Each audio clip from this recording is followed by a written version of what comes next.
काल हगवणे कुटुंबाचे जे ॲडव्होकेट होते विपुल दुशिंग यांनी जी स्टेटमेंट्स काल कोर्टात केली ती ऐकून इतका संताप झालाय माझाच नाही, माझ्यासारख्या असंख्य लोकांचा, की मी ठरवलं आता आपण यांचा केसच करायचा, म्हणजे केसच पाडायचा, त्यांच्या प्रत्येक वक्तव्याचा केस पाडायचा.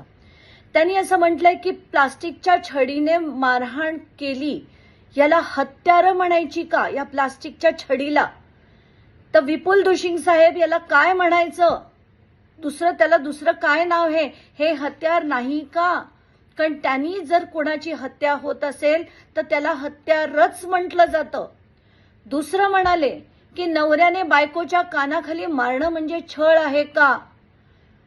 विपुल दुशिंग साहेब, you are an officer of the court.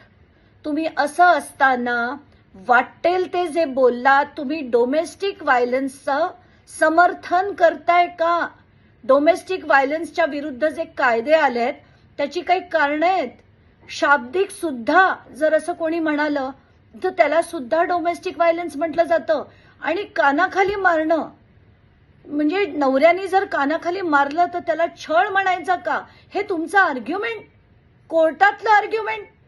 मला तातडीने पहिलं सांगायचंय की पुणे बार असोसिएशननी यांचा सनद रद्द करण्यासाठी मूव्ह केलं पाहिजे. अशा वकिलांची सनद रद्द करायला पाहिजे. आणि कोण आहेत हे, आणि त्याच्यात ते तिच्या चारित्र्यावर शिंतोडे उडवतायत. आता म्हणून मी हे कोण वकील आहेत, काय काय केलंय, या सगळ्या गोष्टीचा आता खुलासा करणार आहे. त्यांच्या स्वतःबद्दल बोलूया. 3 वकील आहेत, त्या तिन्ही वकिलांवर प्राणघातक हल्ला केल्याची एक केस होती आणि त्याच्यावर त्यांना बेल मिळाली होती. तर हा त्यांच्यावरचा पहिला गुन्हा.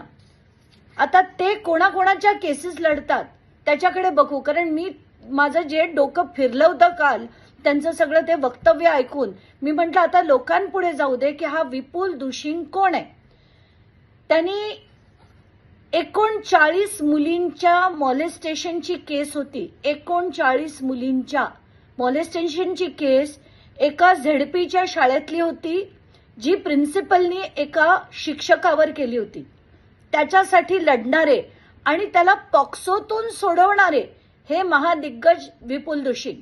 आता यांनी काय केलं होतं की त्या टीचरच्या विरुद्ध फक्त आधी एक्सप्लेनेशन दिलं नाही अरेस्टचं, म्हणून त्यांना सोडवण्यात आलं. हे इतके विद्वान आपले विपुल दुशिंग. दुसरी केस, तुम्हाला राहुल शेट्टीचं ते गाजलेलं प्रकरण कदाचित आठवत असेल लोणावळ्यातलं. त्याच्यातले जे 9च्या 9 अक्युज्ड सोडवले गेले होते त्यांना सोडवणारे विपुल दुशिंग. तिसरं, पोर्शेची आत्ताची मागच्या वर्षीची घटना ज्याच्यात ब्लड सॅम्पल बदलली गेली, त्याच्यातले जे एक डॉक्टर होते त्यांच्यासाठी लढणारे विपुल दुशिंग.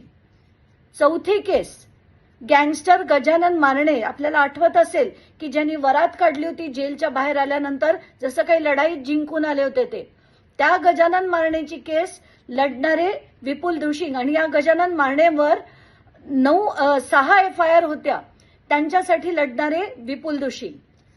5वा, गँगस्टर संतोष शिंदे आणि प्रवीण कुंजीर, ही जी अप्पा लोंढे मर्डर केस होती त्या गँगस्टरसाठी लढणारे विपुल दुशिंग.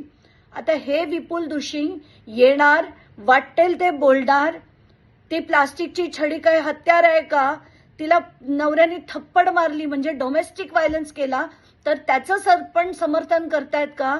मला माध्यमांना सांगायचंय, विपुल दुशिंगांच्या घरी जा, त्यांच्या पत्नींना विचारा की यांनी जे आता विधान केलंय ते तुम्हाला मान्य आहे का?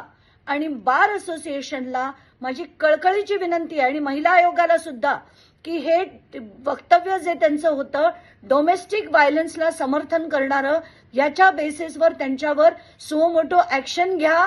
आता सुमोटो नाही, मी तर तुम्हाला विनंती करतेय, तर तुम्ही ती विनंतीचा मान देऊन त्यांच्यावर ऍक्शन, इन्व्हेस्टिगेशन, त्यांच्या वक्तव्यावर इन्व्हेस्टिगेशन. कारण कुठल्याही वकिलाला वाटेल ते कोर्टात बोलण्याला बिलकुल चाललं नाही पाहिजे. आणि काल ज्या पद्धतीने ते वैष्णवीबद्दल बोलले, इतके की काल रात्रीपासून वैष्णवीच्या वडिलांचे, काकांचे, सगळ्यांचे फोन आले. ते इतके हतबल झालेत की आणि हेच करण्याचा त्यांचा उद्देश होता. म्हणून मी असं ठरवलं की आता यांच्या प्रत्येक प्रकरणाचा मी केस काढणार आहे. आणि खरं तर मला वाटतं सुप्रिया सुळे म्हणाल्या होत्या की खरं तर कुठल्याही वकिलांनी यांची केस हगवण्याची लढली नाही पाहिजे. असं असताना हे कोण आहेत हे वकील, त्यांची म्हणून मी तुम्हाला अख्खी कुंडली दिली, अजून मी खोदून देईन आणि अशा वकिलांची सनद रद्द झाली पाहिजे अशीच माझी मागणी आहे.